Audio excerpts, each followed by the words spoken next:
trader said he would call first thing Monday morning on the 2, the 5, and the 10. All right, We'll and let you know. I'll tell you what, because of the great holiday and the fact that I already have 100 of them, let's tack on another 100 right on the air live. Put me down for 200 of those Mayan Aztec calendars, and I will personally guarantee you I will help you sell the rest. Think if people we'll give away a couple of free ones, let people talk about them. That will sell the rest. Is my suspicion. They did sell me 6,000. They're being produced. They told me I'd have them in 2 to 3 weeks. Just fairness and transparency. Can you mark me down for a 5-ouncer for my man Silver Bill Murphy on the Arcadia account? If we get the 5-ouncer, yes. If not, we'll do 5 of the 1-ouncer. No, we need the 5-ouncer. Come on, tell Shauna, she'll get it done. Tell her she'll get it done, and I will see you guys later. Thanks, Chris. I love you all. Bye, hey, Chris, I'm going to be down there this week, so I'll touch base with you later. I can't wait. See you, buddy. Thanks. The amazing Chris Marcus, Arcadia Economics. Hey, Andy, we had a question for you in the chat, if you don't mind. Sure. CI asks, or he says, he moved completely into precious metals in the May 19 repo crisis. Follows all of us in terms of our work. He says, most metal in segregated storage with Miles Franklin. How safe is segregated storage versus in your possession? Well, segregated storage with a company that is above board. For example, our Brinks program has audits quarterly, independent audits. Brinks does internal weekly audits on anything that comes inbound or out. If anything moves in and out of an account, it is audited independently by the Brinks staff. And you can go and get it. And these are really, really important trademarks that you want to be able to get your stuff. And I'd like to make an important distinction as well about IRAs. A lot of people who buy precious metals IRAs think that they have segregated metal. Most of the depositories pool their silver in IRAs. One of the reasons I use the Dakota Depository almost exclusively with our IRA programs, because they physically segregate your IRA metal. Bottom line is simply this: if you're going to have it stored in a depository, you have to pay for it, and you have to get it segregated. If you don't, you're setting yourself up for big problems. Bullion Direct in Austin, Texas, I believe, $35 million in their pooled account disappeared, and they were shut down, and their owner, I think, is still in prison. It doesn't matter how reliable and trustworthy a company is or a name is. You want to store with third party and store allocated and segregated and audited, and you need to be able to go and get it if you need it. Those are, to me, the only things that I would ever settle for in any storage account, and make sure that it's insured fully for replacement value, not for bullion value, for replacement value. John, what are your thoughts on that? I know you've done a lot of work. Oh, by the way, I wanted to ask you a question. Didn't you approach your local police agency about some of the things that are going on, and what was their response? Well, so on this issue of allocated segregated accounts, there has been a situation with we have a new guest. Yeah, Rafi Farber is joining us from Israel. Rafi, how are you doing today? Hi, Rob. How are you doing? I'm good. Very well. So Rafi and I are friends from Seeking Alpha. Rafi has a subscription service over there at Seeking Alpha called the Endgame Investor, if anybody's interested. So we have John Adams on the phone, Rafi. We have Bill Murphy from God on the Metropole, Andy Scheckman. So thank you for joining the program, Rafi. Welcome. Glad to be here. So I'm sorry, John, I didn't mean to interrupt you. You were talking about unallocated.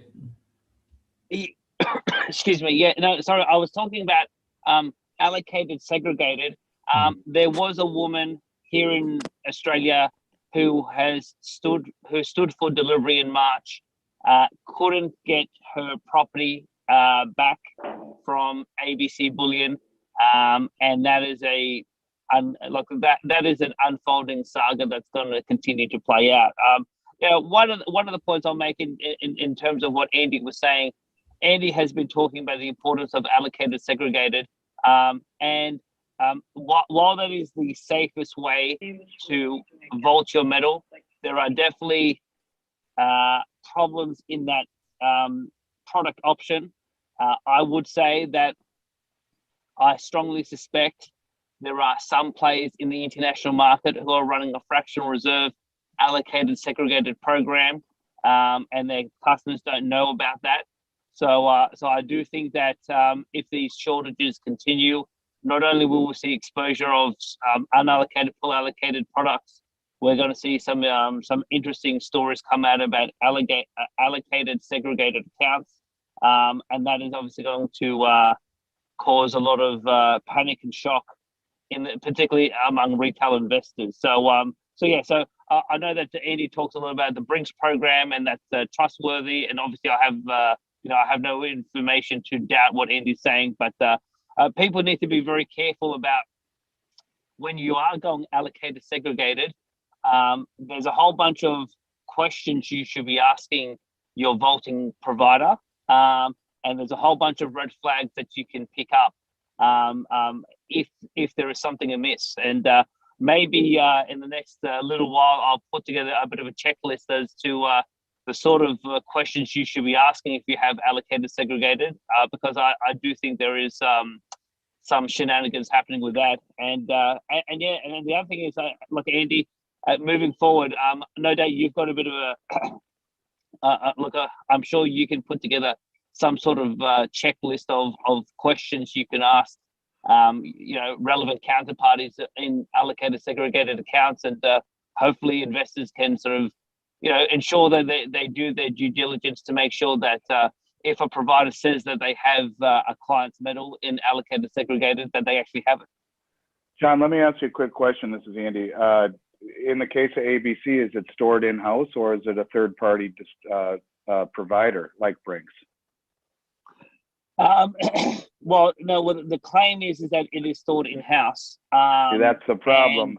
That's the problem. That was bullion direct. I think if you ever allow the company who you buy it from to store it for you, that's problem number one. That's why we use third-party on all of our storage accounts. And you just want to have that Chinese firewall in there. You just want to have a separation between who you bought it from and who is purportedly storing it for you. That, to me, right off the bat, would be point number one, is that you have it stored at a third-party depository and one that is fully licensed and insured. And there can't be any impropriety where they have the urge to dip into what is being stored in order to facilitate orders, thinking they'll be able to pay it right back. That's how it all starts. That's how it all goes bad. Real quick, I wanted to thank the viewers for joining. We haven't done that yet. We have about 900 concurrent viewers so far on the stream. Thank you all for joining and tuning into this very special commemoration or remembrance of the slam in the silver market from 10 years ago, when the bankers basically put a bunch of paper on the market and dropped the price down from its all-time high.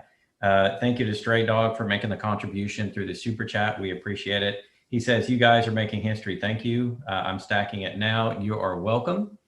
And so I wanted to turn to Rafi to talk about the COMEX, because I know, Rafi, you cover that quite a bit in the Endgame Investor that you have there at Seeking Alpha, as well as a lot of other things. But it looks like on our first delivery day here, if I can show the chart, on the COMEX for the May contract, we have 5,123 deliveries of silver, which by my count is about 25.6 million ounces. What are your thoughts on deliveries for this month? Do you think we're going to see a big delivery month, or because the open interest is rolling to the next contract, do you think that may be all for silver for May? The rollover is finished. I think the deadline is already passed. Right. So, but the all-time record was something like 17,200 deliveries, or something like that. But what I think is more important than the actual delivery numbers that we see is the direction that silver flows are going, either into or out of the COMEX. I mean, last year they were going in. There was a flood of gold in and around March, April, and then silver followed around July, August, September. But since Silver Squeeze 1, since February 1st, when Silver Squeeze first became a thing, the flows have been going out. So I think the peak was something like 400 million ounces, and what are we down to like now? 330, something like that. I didn't check the latest numbers, but I think it's around 330 million. So I think 70 million ounces have been taken out of the COMEX since February. So that's very encouraging. I mean, it's not like they're running low yet. They're not even close. But to get 70 million ounces off of, you know, the biggest cartel in the world is an accomplishment. And it doesn't mean that we have to go attack COMEX itself or you know, try to get deliveries ourselves. I mean, silver is a homogeneous market, so wherever you're getting it delivered from, it's going to have to be refilled from something, you know, some source. So wherever you buy it from, it's all the same material. And just keep buying the physical, and eventually it'll start draining more and more from the COMEX, and that's what we want to see. So yeah, hopefully we see a lot of deliveries, and it depends on how many spot contracts are going to be bought and delivered, and that always happens. We don't know that until the end of the month. So we could see some 10,000, 11,000 maybe. It depends on how many spot contracts are bought. But the other thing that's really interesting that I'm seeing is that paper silver funds, SLV, PSLV, unallocated, pool allocated, all these are all paper claims on silver, and the total. I mean, Rob, you can see this on Gold Charts or Us. If you do go to the total transparent silver holdings, they've been falling since the paper price of silver bottomed around late March. For a month now, they've been falling despite the fact that silver has been climbing. And I've never seen that on a consistent basis. Maybe I'm missing something, but that would mean that the attraction of paper silver as a silver vehicle is falling, because usually as the price of silver rises, there's more deposits into these funds to keep them in line with the futures price. But since the holdings are falling now, that means that the demand is not there for paper silver funds, and they have to lower the amount of shares of SLV and PSLV and all this other stuff in order to keep it in line, because the demand isn't there. So where's the demand? The demand appears to be in the physical markets. That's where I'm seeing it. All right. Good comments there. And I know that you also write for Calvin Iyer, which is in the gambling market. I did. So you talked a lot. Calvin Iyer stopped. Calvin Iyer stopped publishing gambling news, and they went all into Bitcoin SV. That's their thing. So I'm not a Bitcoin expert, so I can't really write on that. Yeah. Well, because you wrote so much about the gambling market, I wanted to ask you a question. Mm-hmm. Does the PM space resemble the gambling market in any way? And do you think that when people get into physical that they're gambling, or do you think it's a safe bet for the long term? Sorry, my lights just turned off on a timer. I'll get them on after I answer this question. Okay. Is the precious metals market like the gambling market? Yeah. Well, very simply, are you gambling by putting your money into the physical, do you think? Oh, okay. Like actual gambling, not like investing in gambling. Right. Are you gambling your money? It's not exactly that. I would say you're playing a game of chicken, really. I mean, there is no problem in using SLV as a vehicle to leverage the silver price to earn more dollars. If that's what you want to do it. PSLV, same thing. I mean, PSLV is probably more trustworthy than SLV. I trust Eric Sprott personally more than I trust Goldman Sachs or whoever runs SLV and all the authorized participants and JP Morgan, all that. Not saying anything bad about PSLV, but the thing that we are trying to prepare for, and the thing that we know is coming, is the end of paper currencies, because there's no way they can continue being abused like this. So when that day comes, and SLV and PSLV and all these other paper silver funds go to infinity or wherever they go, hundreds, $500,000. So you're going to cash out, you're going to get your dollars, and then what are you going to do with that? Like, what's the point? It would only work if you were able to get out of the paper game and convert to physical just in time or before the end game hits. I mean, otherwise you've got a lot of dollars, and what is that going to do for you? So that's the game you're playing. I mean, if you want real money, buy physical silver. If you want to play with dollars using the silver price as a leverage thing, then do that. But just be aware that's what you're doing. It's okay either way. Just know that it's not going to help you when the bleep hits the fan. Right. Good comments. Any follow up from either Andy or Bill on that? I just respect what all you guys are doing. If I might say, I'm so old now. I've been doing this for 22 years. I can't tell you how much I appreciate what you all are doing to bring things to the limelight and make things happen. People have forgot about it, but Ghana and myself have been to Washington like 4 or 5 times. I went around and gave this document, Gold Derivative Banking Crisis, to all the different congressmen and senators. We met with Speaker of the House, Dennis Hastert. We met with the Monetary Committee. We had a conference in Washington. Then we had a C-SPAN conference in addition to our regular conference, and pounded the table like you guys are pounding the table today, which again, it's a new tack and hopefully one that's going to work better, because all we ran into was silence. And they don't want to deal with it. They don't want to mention it. They don't want to talk about it. They just want to do it behind the scenes. And as some of the guests have been saying, it's probably one of the biggest frauds in history in the sense of what they're doing. And if I may, I still don't understand, because I keep expecting silver to go towards 100, how they continue to get away with it after all this time. Yes, the paper market's instrumental, but they've got to be coming up with physical silver from somewhere, the SLV, or somewhere that people aren't aware of, that keeps hitting the market. Or they said earlier, you'd have an arbitrage. So anyway, we're going to continue to pound the table, God and myself, what I write about. And hopefully, because I want all the people that have been behind what you all are doing and behind what I've been talking about for years, that they're going to make a lot of money when they finally lose control and silver explodes going towards 100.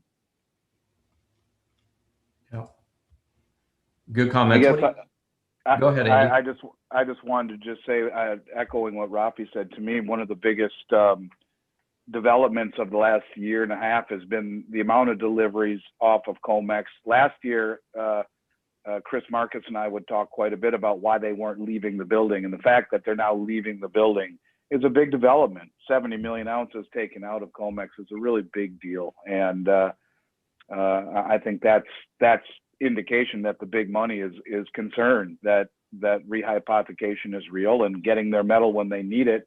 They've bought it, and now they're questioning the ability to get it. So they're front running potential problems in the COMEX. So I think that's really, really important, really, really important. And that's kind of following what the big money is doing before it happens. Yeah, and the sort of maybe the ultimate big money, weren't there a lot of repatriations of gold sitting in the Bank of England from, wasn't it Brazil and Hungary? Yeah, it was the Bank of Hungary, Turkey, Austria, Poland, the Dutch National Bank, Bank of Austria, starting with the Bundesbank in Germany. Yeah, and so that started everything. And so when you see the biggest money in the world bringing their metal home, removing the counterparty risk of the Fed and the Bank of England, then reclassifying it, and then seeing the others on COMEX, this new reportable group, start taking massive deliveries and now pulling it off of the exchange itself. This is a linear progression of, I think, front running potential problems by the wealthiest, most influential traders on the planet. I am going to need to cut out in about 5 minutes. I'm at 5% battery, and this outlet isn't working in our new house, and we're having some electrical problems. The electrician's coming out in the morning, so I'm going to stay till my computer dies. But if I just disappear, that's why, Rob. No disrespect meant. No, not at all. Thanks, Andy, for joining. I knew you're the first one on. I appreciate you joining the stream. Appreciate all the support from you. Absolutely. In all honesty, you put out in the market. I see you a lot like Keith Neumeyer. He's in the no mining space. You're in the precious metals retail space. You guys kind of tell it like it is, and you're not afraid to do that. So thank you for doing that. I appreciate it very much, and I'm a big fan. I watch everything that you put out. I love your analytical style, and I like the fact that you're measured and you think about what you're saying. A lot of us, myself included, sometimes need to be a little more detail oriented instead of being, macro, big picture perspective. Although I think the gist hits home, you connect the dots in a lot of ways for me. So I do appreciate it. And when I called you that one night talking about just the difference between a tier 1 asset and a tier 1 reserve, you were very kind and did an amazing job in clarifying that for all of us out here. So anyways, for what it's worth, thank you. Yeah, no problem.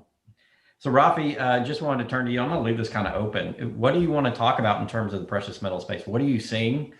What is the trend? What am I seeing? Yeah. Well, I'm seeing a lot of understanding, of questioning, of, I mean, these issues that we're talking about, and these things that people are suddenly becoming interested in.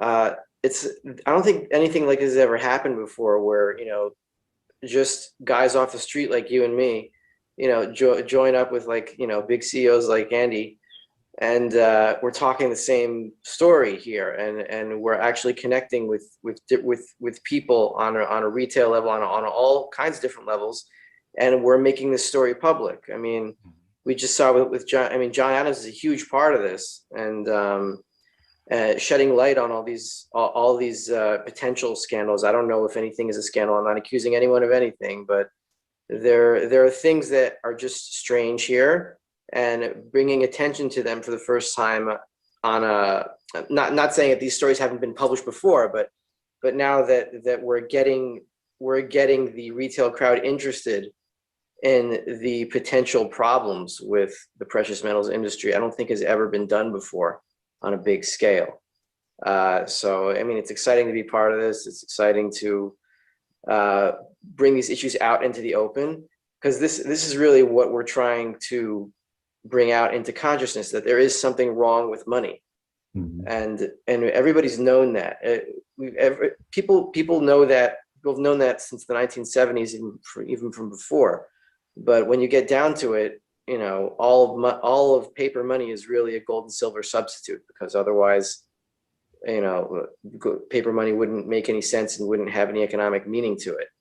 You know, I talked to, this is a little bit more theoretical, but if you try to get down to what money is, it has to make some economic sense. It has to give economic actors some kind of a signal. And in order to give economic actors like you and me and anyone in the world some kind of a signal as to what things are worth so we can trade, it has to be indexed to something in the past. Because you wake up in the morning, you know how much things cost, more or less. You know how much money you have to make, how hard you have to work, how much you have to buy. And you basically have this picture in your head. How do you know that picture? Because of yesterday's prices. So it always goes back into the past. So the only reason why the dollar has any value is because it was indexed to gold, and gold was indexed to silver, and they had a ratio. You know, that ratio goes up and down with the market, but basically all of paper money is still a gold and silver substitute. So now we're getting down to what money really is, and it's still just a fractional reserve operation based off of a physical supply of gold and silver that exists in the world. And we are not trying to crash the dollar or anything. We are trying to reveal the true exchange rate between real money and its substitute. That's all we're trying to do. We're just looking for honesty. Yeah, and to that point, I know you and I talked before about the shekel and your father's experience with that. We just have a few minutes left, but could you briefly kind of summarize that up, and how did that affect his understanding of money, and did it affect yours, his experience? Oh, well, I mean, my father's not from Israel. He spent some time here in college. But yeah, there was a hyperinflation here in 1984 from around the Yom Kippur War in 1973, when the Egyptians invaded, until around 1984. Price inflation here was 15 to 20% a year until 1984, and it got to like 600%, and then they just got rid of the shekel and started the new shekel. And what caused that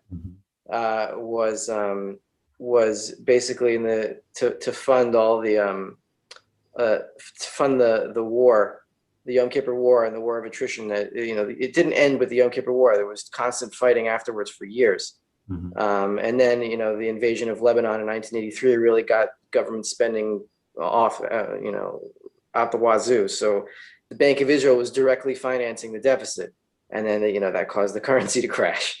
So so they replaced it. They replaced the old shekel 1,000 to 1 with the new shekel. And then they promised that the Bank of Israel wasn't going to fund the deficit anymore. And then all of a sudden things stabilized. But how is that possible? Because there was still a functioning gold substitute in the dollar to stabilize things. And, you know, it caused a lot of unemployment. And when any country goes off of an inflationary drug, it causes huge unemployment and a lot of dislocation. But then you get confidence back and you slowly rebuild. So that's what happened here. So I think the story you're referring to is when I was a kid, and I was snooping around my father's desk, I looked in and I saw 1,000 shekel bill. I was like, wow, Abba, you have 1,000 shekels. And I was like, wow, we're rich, you know? So I was like, what can you buy with this? He's like, oh, basically nothing. It crashed in 1984 when you were born. So then I think maybe that was my first suspicious thought of what paper money is. And like, okay, this seems kind of dangerous. And then I would ask him why there's always inflation and why prices always go up. He said, that's how the economy grows. And then I was picturing like, $1,000 bills everywhere and then $1 million bills everywhere. And then we run out of room for all the zeros. So what are we going to do? This doesn't make sense. So that was when I was like 7, 8, 9. And then I just kind of put it away in my head until I got to macroeconomics class in high school. And I said, this is the same garbage. I don't understand what anybody's talking about. That's right. Great story. I love it when you recount that story because it's so real and it's visceral and it's not something in a textbook from a long time ago. It's something that you kind of discovered, you know, through your culture and money in a large part, I think is symbolistic of each individual culture. And we had on our conference back in January, our Solutions 2021, we had Fernando Aguirre, who was in Argentina in 2000 when that currency hyperinflated. And he was relating his experience with the peso and all of the problems. And it was much like yours. It was just inflated away. The paper money wasn't worth much. People were trying to barter things and they were using gold and silver to some extent, but they were just like trading whatever they had. Like if they had a goat, they would trade a goat, you know, for milk and eggs or whatever the case may be. And we've seen that so many times in history, those fiat currencies just explode and they all explode 100% of the time. There's never been one, you know, to survive it. And eventually that will be what happens to the US dollar. Like you said, Rafi, we're not trying to get that to happen. We're just trying to get price discovery. But if they keep going the way they're going, they're going to destroy the dollar, just like, you know, the shekel had issues, the Argentinian peso had issues. What is it? The Deutschmark in Germany and the Zimbabwean currency. I mean, it happens all the time. It's really not a unique event in human history.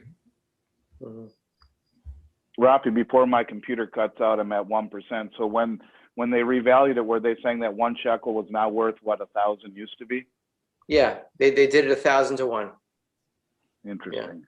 So everybody's savings went to basically zero, and mortgages were reset and everything, and it was a big mess. I would say so. All right, I'm going to head out. All you guys stay well. Bill, you know how much I love you and respect you and appreciate everything you've ever done for anyone who owns an ounce of gold. So always good to see your face. You all take care. Stay well. Appreciate you, Andy. Enjoy your new house. Go jump in that pool. I will. See you later. All right, Bill, Rafi, we're about to wrap up. We got a couple minutes left. Any last thoughts before we kind of wind it down on this May Day special 10 years after the Silver Massacre?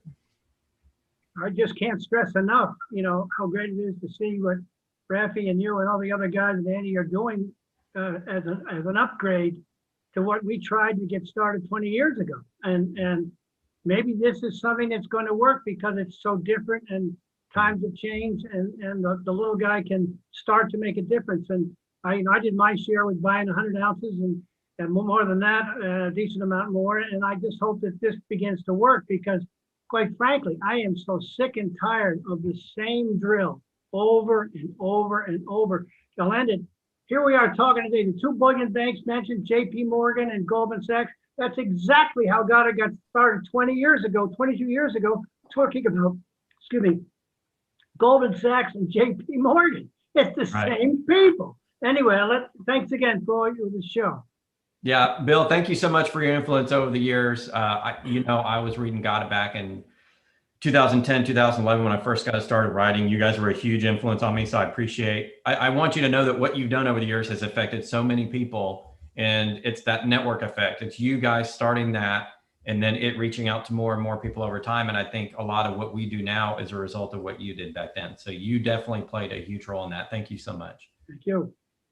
Appreciate My story with Gada is I started out interested in gold and silver with the more mainstream guys and who kind of discounted Gada and called Bill Murphy the crazy guy. And, never took anything he said seriously. And there is no silver manipulation. I was kind of with them. And then, I only slowly started to turn. only a year or two ago where I started taking this seriously and looking actually what is going on in the COMEX. And I realized that you were right. I mean, it's leadership always starts on the fringe, and you were the fringe, precious metals investors, the mainstream, or even they're on the fringe, but, Gatto was on the fringe of the fringe. So, that's real leadership, and it's a lonely place to be. It's so lonely, but it's getting less lonely because people like you. And I guess I'll close with one thing I said to my daughter, and when I'm explaining to her that all paper money crashes and it just keeps happening over and over again. She said to her, why do they keep doing this over and over? And I said, well, do they not think it's going to happen? Do they not understand that this is what happens when you do this, when you print trillions of dollars or trillions of whatever currency units you have? And I said, look, it's not that they don't think it's going to happen. It's not that they don't acknowledge that it can happen. It's that they think that they're better, that we're better now, that we understand we can stop it, and that it's not going to happen to us. It's the same idea of American exceptionalism. America is another country. It's a great country. It used to be a great country. I moved out. But I'm worried about the future there. I'm worried about the future here. Worried about the future everywhere.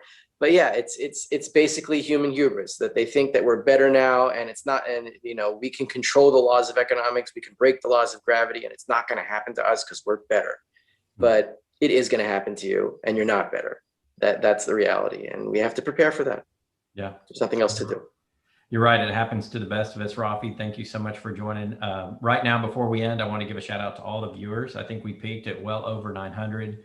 I think this video is going to, reach tens and tens of thousands of people. Thank you, everyone who's watching this program, because it validates what we do. It makes us feel good about what we do, that we're reaching people with this message. And everybody involved in Wall Street Silver, the silver movement, the gold movement, we want to thank you so much. For you guys jumping on and getting involved in the precious metals. It helps. It's really helping us spread the message. So please network as much as you can, get on social media, show this video to your families, go to the Endgame Investor, go to gata.org and La Metropole Cafe and other people's website and spread the word. We appreciate you so much. Quick shout out to Stray Dog for his contributions, and thanking Andy for being a hero, Leonard Harvey as well. All the people that did the super chats and asked questions of our guests, we appreciate it. Till next time, everybody, that's Rob from GoldSilver Pros and all the wonderful guests we had today. Thanks, Rob. See you guys next time. See ya. Well, hello there, my friends. Chris Marcus here with you for Arcadia Economics on what I think is going to be an exciting weekend in the silver market. Heard a lot of people talk about how it is the 10-year anniversary of the historic smackdown from $50 back on May 1st, a Sunday night in 2011, which I remember quite well. Guessing I was not fun to be around on the trading floor Monday morning with my option positions getting absolutely slaughtered. Yet funny the way life works, and maybe the greatest blessing of mine, that here I can sit 10 years later. I wouldn't change a thing. Even though I had another big option bet on February 2nd when the CFTC controlled the price and the volatility, wouldn't change that either. Think of all the exciting things we've gotten to do together, learn about the legend of Jeff Curry, hear Ross talk about tamping down the LBMA report. So in either case, I was thinking it's kind of cool. Twice I had big option bet on it, and I was right. I've had some other ones on where it didn't go so well, but we will continue covering that. And I'm curious to see, I have a feeling people are going to be buying a lot of silver this weekend. We'll see if the LBMA has enough in their vaults to keep things contained. And I do have a little surprise announcement coming Saturday to notate this special occasion. So great reason to hit the subscription button and the notification bell. And in just a moment, we'll have Andy Schechtman coming on with the latest physical silver market update, as well as a surprise new customer that you might not have guessed. But before we get there, wanted to mention tonight's video brought to you by Silver Viper. And while I do not have the Gestapo's legal forms filled out to give licensed financial advice, gee, I sure find Steve Cope, who is running Silver Viper Minerals, quite impressive. And it's a company that I like quite a bit. Obviously, do your own due diligence. It is more on the exploration side, so different set of risk, but I don't know if it pays out. Quite a lot of potential, in my opinion. And I've been meaning to share that they provided shareholders with an update on the La Virginia project. This was back on April 6th, but really a nice overview of what they've been doing, where the company is positioned, and you get some commentary from Steve in there. That will be in the link in the description field below. So in terms of companies, I think that we could be looking back on years from now and say, wow, I wish I had known about that one, which is not me telling you what to buy or not, but just how I feel about what Steve is doing. And fortunately, we are going to have in about 2 weeks a grilling. Steve is going to be the first company. Silver Viper is entering the Silver Shark Tank. They're going to get